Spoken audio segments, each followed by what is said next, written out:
Bron says, I'd like to know the details how Bitcoin tends to be haram according to a point of view, despite the fact that cryptocurrency might probably be accepted as a legal tender and a medium of exchange. The issue of Bitcoin is a recent one, which means that it is not found or discussed by scholars in the past. And unfortunately, with such new events evolving, some of them are, to some, crystal clear, and some, to others, may require the collaboration of scholars, economists, and people involved in such issues to deliberate and to come up with a conclusion. Basically speaking, Bitcoin is something that is recent and new, and there are a lot of serious concerns when it comes to dealing with it, whether it is from the origin, where it came from, whether from the aspect of sustainability and security. It is known that it was founded in 2007, 2008 by someone that is unknown. And they say that his name is Satoshi Nakamoto. And this person later on, who was supposed to be Japanese, the person with that name denied having anything to do with it. Then another person came from Australia or Canada claiming to be the one who founded it. But generally speaking, no one knows where originally it came from. Not only that, when it started, I think it was like 0.1 cent of a dollar. So one Bitcoin was equal to 0.1 cent, something that is negligible. In a couple of years, it jumped to $35. As of today, if I'm not mistaken, one Bitcoin that was 0.1 cent now is equivalent to $11,000 plus. And this is ridiculous. What is this? This is not something that is physical, you can touch. It's not a coin. It's not a banknote. It's not a deed. It's not a certificate. It is something that is virtual.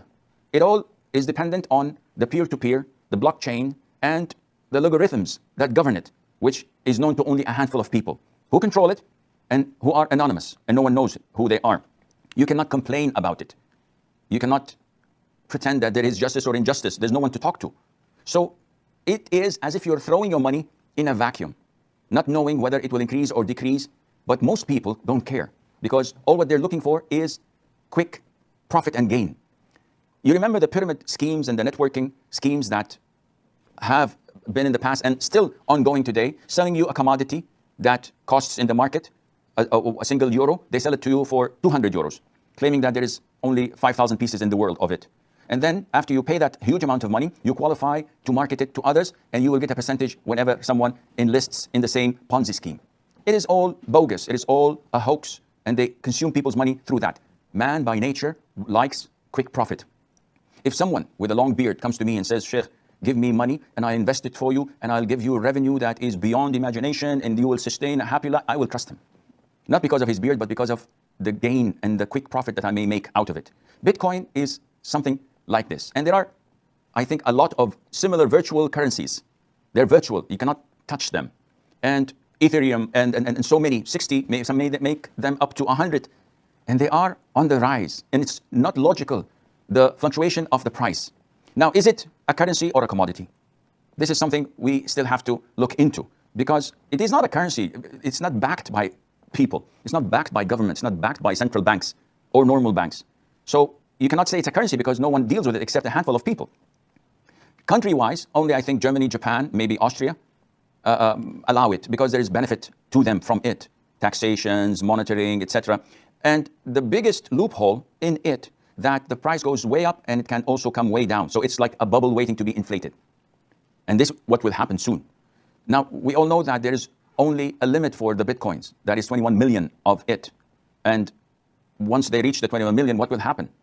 Also, we also know that it remains anonymous when you deal with it. So it's only a code that you're given. No one can trace it, which means that it's an open gate for money laundering, drug money, haram money. You can just put it there and no one can trace you. And this is, subhanAllah, probably why all hackers, when they do cyber crimes and they demand a ransom, the ransom has to be paid in Bitcoin. So the Pirates of the Caribbean, the Disney movie that was hacked, and they demanded ransom for it in Bitcoin. Also, any cyber attack, any virus attack or threat can threaten your wealth and can take this currency, so-called currency, down to the ground. So there is a lot of ambiguity. If I have dollars and you have euros, we would like to exchange. This is permissible in Islam with one condition, and that is that it has to be hand to hand. It has to be physical. I cannot say, okay, I accept this transaction, I'll give you the money after half an hour. This is haram, the transaction is void. It has to be simultaneous, give and take. In virtual currencies, you don't have this. The transfer is not simultaneous, and you don't have anything physical to hold on to. So this kind of ambiguity makes Bitcoin haram, in my opinion. And Muslims should not get involved in such dubious transactions simply to make a quick buck, to make a quick profit. This is not an Islamic concept. And one of the reasons of a lot of transactions being prohibited in Islam is the concept of gharar, ambiguity, that there might be some sort of deceit or ambiguity in knowing the end result of this transaction. Allah Azza wa Jal knows best.